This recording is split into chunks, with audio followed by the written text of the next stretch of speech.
बहुत सही चीज़ कही कि सरकार का काम इंफ्रा पर खर्च करना, यानी कि सरकार का ही सिर्फ काम नहीं है कैपेक्स करना, बल्कि उसके लिए माहौल बनाना भी एक सरकार की जिम्मेदारी है और उसमें काफ़ी हद तक सरकार कामयाब होती दिख रही है। वैसे भी अगर राज्यों को ग्रांट की हम बात कर लें, उसको मिला दें अगर, तो टोटल कैपेक्स करीब 15 लाख करोड़ का है। बिल्कुल आपने सही बात कही है। अब आपसे ये जानना चाहेंगे योगेश जी, चूंकि आप एक म्यूचुअल फंड इंडस्ट्री को रिप्रेजेंट कर रहे हैं, क्या इस बजट के बाद अब निवेश बढ़ाएगी इंडस्ट्री बाजार में?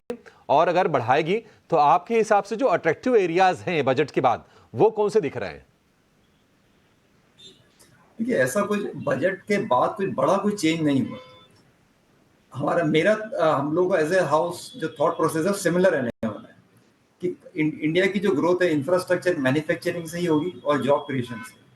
तो ये काफी हद तक हम लोग अभी भी मेंटेन कर रहे हैं। और कुछ जो सेगमेंट्स हैं, जैसे इमर्जिंग सेगमेंट्स हैं, चाहे ईएमएस लीजिए या डाटा सेंटर लीजिए या पावर सेक्टर लीजिए, वहां तो ऑलरेडी कैपेक्स चालू ही है, तो उसमें हम कंटिन्यू कर रहे हैं।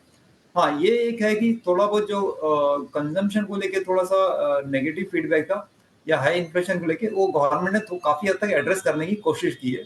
लेकिन ओवरऑल थॉट प्रोसेस हमारा म्यूचुअल फंड का ऑलमोस्ट सिमिलर रहेगा। और हमें लगता है कि हो सकता है कि जितना टैक्स का बचत है, या तो उसमें एसआईपी आ जाए या फिर डिस्क्रिशनरी कंजम्पशन है। ये कहना मुश्किल है कि कोई कोई भी कंज्यूमर या तो लोन रिपेमेंट करेगा या डिस्क्रिशनरी कंजम्पशन करेगा। बट ओवरऑल बेसिस पे सबको थोड़ा रिलीफ तो मिला है।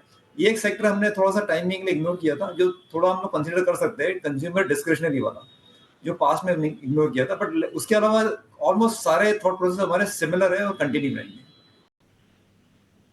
देखिए, इस पे कमेंट करना मुश्किल है, आज क्या आज या अगले हफ्ते में जाएगा। पर मुझे ऐसा लगता है बजट में ऐसा कुछ नेगेटिव नहीं है। कई लोगों ने इसको शायद मिसरीड कर लिया है, जैसे कि कैपेक्स को लेके।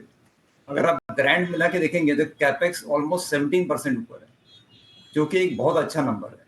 जैसे कि पीएलआई में एलोकेशन ऑलमोस्ट 100% के ऊपर किया हुआ है। और पीएलआई का जो इफेक्ट होता है जो ग्रॉस ब्लॉक पे या ओवरऑल कैपेक्स पे बहुत हाई होता है, क्योंकि आप बहुत कम पैसे में बहुत ज्यादा कैपेक्स करवाते हैं। और कुछ जगह ये भी इशू इंडस्ट्री में सुनने में आ रहा है कि कई जगह कैपेसिटी कंस्ट्रेंट है, इसके लिए एग्जीक्यूशन नहीं हो रहा है, कई जगह अप्रूवल्स नहीं है, इसके लिए एग्जीक्यूशन नहीं हो रहा है। तो हो सकता है इसको मद्देनजर रखते हुए गवर्नमेंट ने सोचा होगा चलो पहले एग्जीक्यूशन फोकस करते हैं और बाद में इसको फिर से अगर लगेगा तो बढ़ा देंगे।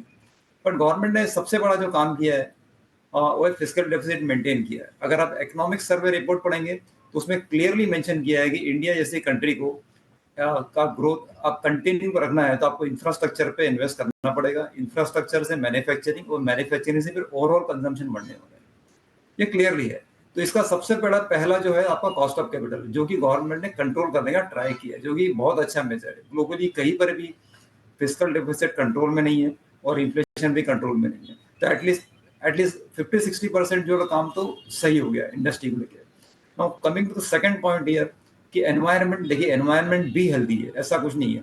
क्योंकि अगर इतना बड़ा कैपेक्स गवर्नमेंट अकेले वैसे भी फंड नहीं कर सकता, तो इसके लिए गवर्नमेंट को अपना एनवायरनमेंट बढ़ाना पड़ेगा कि जिसके कारण बाहर के निवेशक आए, एफडीआई एफआईएस के थ्रू इंडिया में इन्वेस्ट करे और जिसके कारण बड़ा ओवरऑल कैपेक्स हो, जो मेजर पार्ट गवर्नमेंट ने फिजिकल डेफिसिट कंट्रोल में रख के कर दिया है। तो इंडिया के जो हिस्ट्री में देखेंगे आप, चाइना का भी ग्रोथ भी एफडीआई के कारण हुआ था और इंडिया का भी मोर और लेस यही एक तरीका है जो तेजी से ग्रो कर सकते हैं, जहाँ पे कैपिटल अपन को चाहिए। तीसरा, गवर्नमेंट का बहुत ज्यादा काम नहीं है कि कैपेक्स करवाना, ये करना। गवर्नमेंट का काम है एनवायरनमेंट देना। जैसे उन्होंने स्टेट को 0.5% ऑफ द जीडीपी के में उन्होंने ग्रांट दिया है ताकि आप पावर सेक्टर में इन्वेस्ट कर सकते हैं। तो वो बहुत बड़ा एक ऑप्शन है। ऑलरेडी पावर सेक्टर में इन्वेस्टमेंट चल रहा है और आपको दिया है। देखिए, गवर्नमेंट सिर्फ इंसेंटिव देके प्रमोट कर सकता है, खुद जाके किसी स्टेट के लिए कैपेक्स नहीं कर सकता।